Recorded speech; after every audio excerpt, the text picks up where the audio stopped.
Hello everyone, welcome to my YouTube channel dedication zone.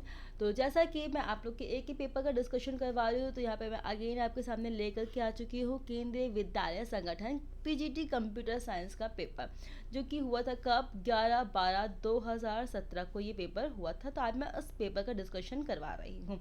तो चलिए, अगर अभी तक आप लोगों ने मेरे चैनल को सब्सक्राइब नहीं किया है तो प्लीज़ हमारे चैनल को सब्सक्राइब कर लीजिए, और आगे आने वाले अपडेट्स के बारे में जानने के लिए कि मैंने कब कौन सी वीडियो अपलोड करी है, आज मैं कौन सी लाइव क्लासेस लेने वाली हूँ, तो उसके लिए मेरा टेलीग्राम का जो पेज है वो उसको जरूर ज्वाइन कर लीजिएगा। साथ ही साथ मुझे इंस्टाग्राम पे फॉलो करना मत भूलिएगा।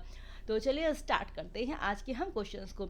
तो अगर हम बात करते हैं केंद्रीय विज्ञान संगठन के पेपर की, तो इसमें जो रीजनिंग का क्वेश्चन आया था वो कुल मिलाकर सिर्फ 5 ही क्वेश्चन आया था रीजनिंग का। ठीक है, तो आज अब आ रही है कि हम उन 5 क्वेश्चन का डिस्कशन करने वाले हैं। तो वन बाय वन हम स्टार्ट करते हैं। चलिए, पहला क्वेश्चन जो यहाँ पे दिया हुआ है आपका, जो आपके पेपर में आया था, वो आया था आपका कंक्लूजन से रिलेटेड क्वेश्चन। जैसे यहाँ पे कह रहा है कि निम्न में से हर प्रश्न में पहले एक कथन और 2 निष्कर्ष दिए गए हैं, तो एक कथन दोनों निष्कर्षों पर विचार करना, फैसला करना है। तो कंक्लूजन से रिलेटेड क्वेश्चन आया था। तो चलिए यहाँ पे डायरेक्टली क्वेश्चन से स्टार्ट करते हैं।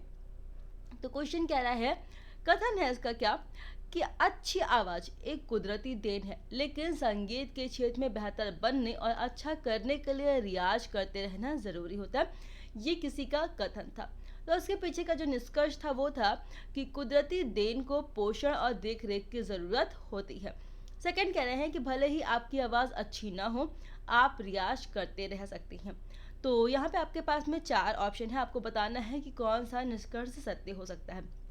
देखिए, जब भी आप इस टाइप के क्वेश्चंस को सॉल्व करते हैं, तो इस क्वेश्चन को सॉल्व करते समय आपको ध्यान रखना है कि आपको कभी भी भावनाओं में बह करके इन क्वेश्चंस का जवाब नहीं देना है। इन क्वेश्चन का जवाब आपको हमेशा देना है लॉजिकल बेस पे। तो यहाँ पे से कह रहे हैं कि जब कोई कुदरती देन आपके पास में होती है, जैसे आपकी आवाज़ अच्छी है, तो आपको जब तक उसकी पोषण नहीं करेंगे, आप उसकी देख रेख नहीं करेंगे, तो कितनी भी कुदरती देन होगी वो आपसे छिन जाएगी। और उसके बाद से कह रहे हैं कि आपकी आवाज़ अच्छी ना हो, फिर अभी आप रियाज करते रहिए। देखिए, अगर आपकी आवाज़ अच्छी ना हो, बहुत मोटी आवाज़ हो, फिर भी आप रियाज करते रहेंगे, तो उस बात का कोई फ़ायदा आपको नहीं मिलने वाला है, क्योंकि ये तो कुदरती देन है। जिसकी आवाज़ अच्छी होती है उसकी अच्छी होती है, जिसकी नहीं अच्छी होनी होती है उसकी आवाज़ अच्छी नहीं होती है।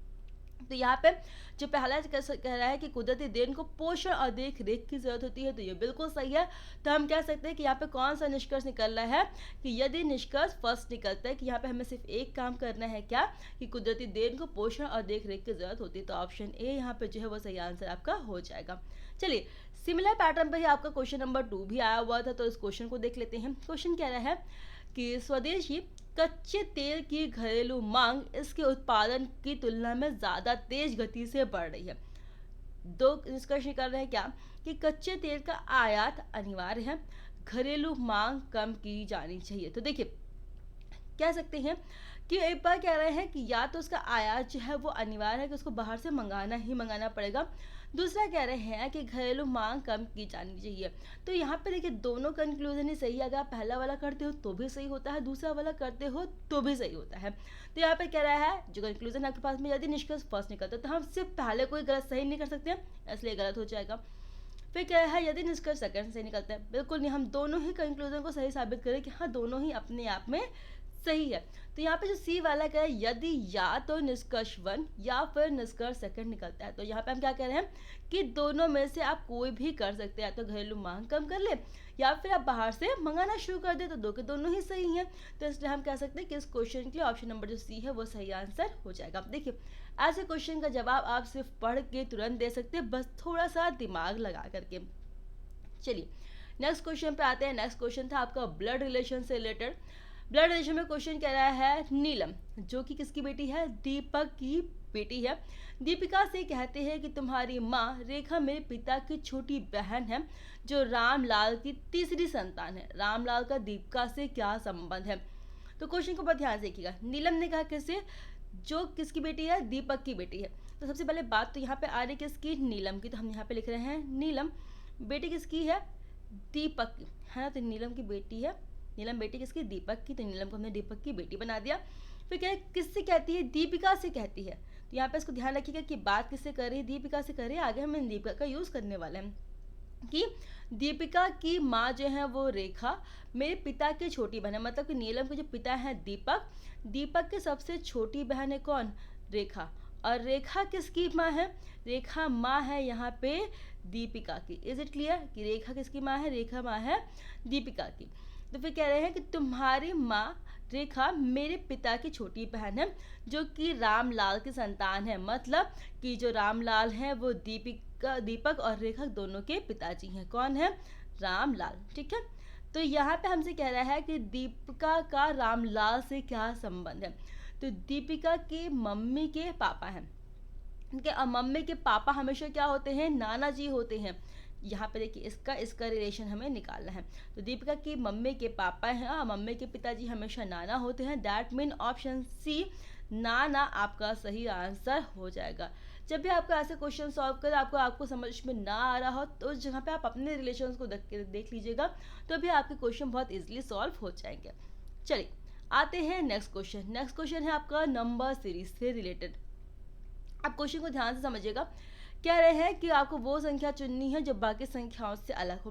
तो सबसे पहले हमको यहाँ पे क्या करना होता है? यहाँ पे पैटर्न को फाइंड आउट करना होता है। आपको दिया हुआ है 1, फिर दिया हुआ है 3, फिर दिया हुआ है 10। तो सबसे पहले हम यहाँ पे पैटर्न को समझ लेते हैं, 1, 3, 10 के पैटर्न को। तो अगर हम इस पैटर्न की बात करें तो 1 से 3, अगर हम यहाँ पे क्या करें? मल्टीप्लाइड बाई 2 + 1, ठीक है, तो कितना आ जाएगा? 3।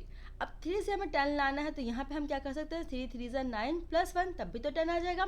ठीक है, चलिए अगर आपको पैटर्न समझ में आ गया है तो पैटर्न समझ में आने के बाद हम आगे देख लेते हैं। 10 दिया है, फिर आपको क्या है? 21, फिर है 64, 129, 256 और 778। ठीक, आप चलिए क्वेश्चन को देखते हैं। यहाँ पे क्या कह रहा है? 10 से 21, तो हमने क्या किया है? मल्टीप्लाई बाय 2 + 1, फिर मल्टीप्लाई बाय 3 + 1। तो 10 से 21, तो यहाँ पे क्या करना है? मल्टीप्लाई बाय 2 + 1, फिर यहाँ पे हो जाएगा मल्टीप्लाइड बाय 3 + 1।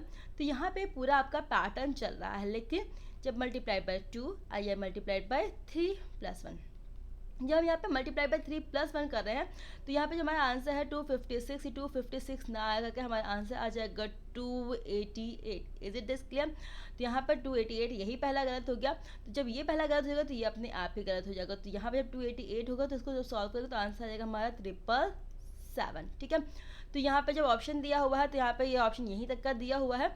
तो आपको ऑप्शन दिया है 1, 10 दिया हुआ है, 21, 129 एंड 256।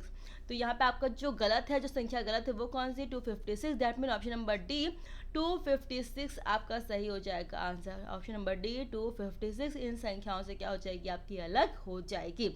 चलिए नेक्स्ट क्वेश्चन पे आते हैं। नेक्स्ट क्वेश्चन है आपका कोडिंग डिकोडिंग से।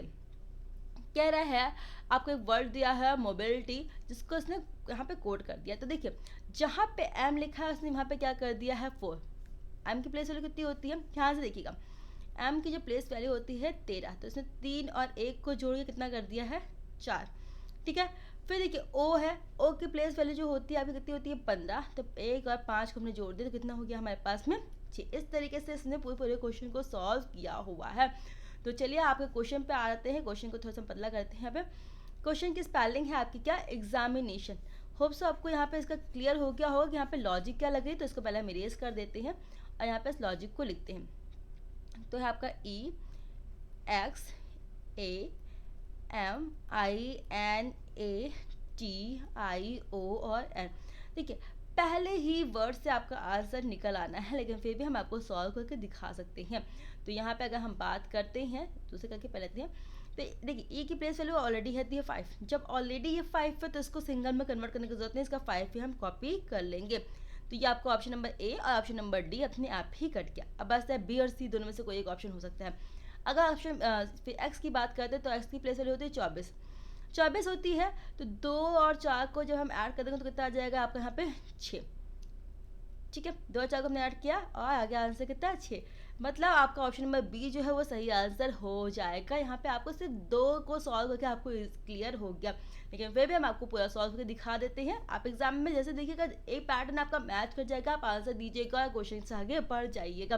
बट फिलहाल हम आपको सिखा तो हम आपको आगे भी सिखा देते हैं। ए की प्लेस वैल्यू 1 होती है, तो यहाँ पे हमने 1 कॉपी कर लिया। एम की होती है 13, तो 3 और 1 कितना हो गया आपका? 4 हो गया। फिर आई की 9 होती है तो उसको एज इट इज लिख लिया। देखिए जो डबल है सिर्फ उसको सिंगल करेंगे। फिर एन की होती है 14, तो 4 और 1 कितना हो जाएगा? 5 हो जाएगा। ए की 1 होती है तो उसको ऐसे लिख देंगे। टी की होती है 20, तो 20 से कितना आ जाएगा 2। आई की 9 होती है, वो लिख देंगे। इसके बाद में क्या होता है 15 और 14, ठीक है। तो 5 और 1 6 और 4 और 1 5, तो ये हो जाएगा आपका पूरा आंसर, इस पैटर्न में सॉल्व हो जाएगा। लेकिन यहाँ पे हमें जो आंसर मिल गया था वो सिर्फ और सिर्फ 2 कदम चलने पे ही मिल गया था, मतलब ऑप्शन नंबर बी हमें सही आंसर तुरंत का तुरंत मिल गया था। हमें इस पर और मेहनत करनी नहीं चाहिए थी, बट फिर भी हमने आपको सिखा दिया, आप एग्जाम में गलत करके मत आइएगा। तो होप्स आपके जो 5 क्वेश्चन आए हुए थे वो 5 क्वेश्चन आपको इजीली समझ में आ गए होंगे। तो अगर आपको हमारा सेशन अच्छा लगा हो तो प्लीज़ हमारे इस वीडियो को लाइक ज़रूर करिएगा, साथ ही साथ में हमारे चैनल को सब्सक्राइब करना मत भूलिएगा, और इस वीडियो को उन सबके साथ में शेयर ज़रूर करिएगा जिन जिनका KVS का एग्ज़ाम लगा हुआ है। तो कल फिर हम आपको एक प्रीवियस ईयर पेपर सीरीज़ करवाएंगे, सॉल्व करवाएंगे, और लास्ट मोमेंट पर ये सारी सीरीज़ आपकी बहुत मदद करने वाली है। साथ ही साथ में हम KVS के हिंदी के पेपर्स को भी बहुत जल्द सॉल्व करवाने वाले हैं। तो मिलते हैं अपने नेक्स्ट वीडियो में। Thank you, ta-ta, bye bye and take care.